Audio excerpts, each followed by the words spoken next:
Big O notation is just a way to express the upper bound of an algorithm's growth rate. This is also known as the time complexity of an algorithm. I'll show you what I mean by an algorithm's growth rate by going over the big O notation of looping through an array. Let's say we have an array of size n and we want to write an algorithm that iterates over each element. We can write a for loop that runs n times, once for each element in the array. Now if we have an array of size 2n, then the for loop would run 2n times. By doubling the size of the array, we also double the number of operations. Let's just say the time for each operation is the same, so doubling the number of operations also doubles the amount of time it takes to run. The time complexity of this algorithm would be O of n, and can be represented by a line with a slope of 1. Let's go back to high school for a second. Remember mathematical functions? Let's try to represent the number of operations it takes to run our algorithm. So if our array has a length of 1, we only need to loop over one element. If our array has a length of 2, we only need to loop over 2 elements, and so on and so forth. This is pretty familiar. It's just a line with the equation y equals x, where x is the size of the input and y is the number of operations. If we want to express this in function notation, first we create a function f where f of x is equal to x. This just means that the output for this function is its input. Then we can represent the equation of the line as y equals f of x. Now, let's use our equation to find the number of operations it takes for an input of size n.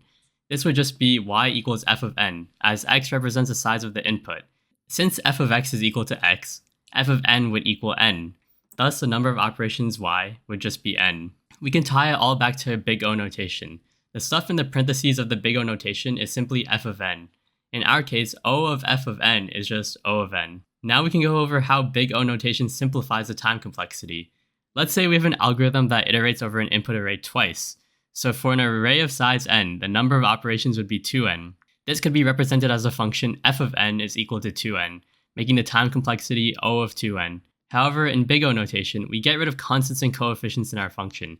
We only keep the leading term. This is because once the input size gets very large, constant terms and terms of lesser power don't really impact the growth rate as much. We'll go over some examples of simplification. O of 2n just becomes O of n. O of n divided by 5 just becomes O of n. O of 2n plus 1 just becomes O of n. O of 2n squared plus n just becomes O of n squared. And that's because as the input size gets large, the only term that really matters is n squared. Also note that we generally represent the worst case time complexity when describing a function using big O notation. Some other common time complexities are O of 1, which is constant time, meaning the input size does not affect the time it takes to run the algorithm.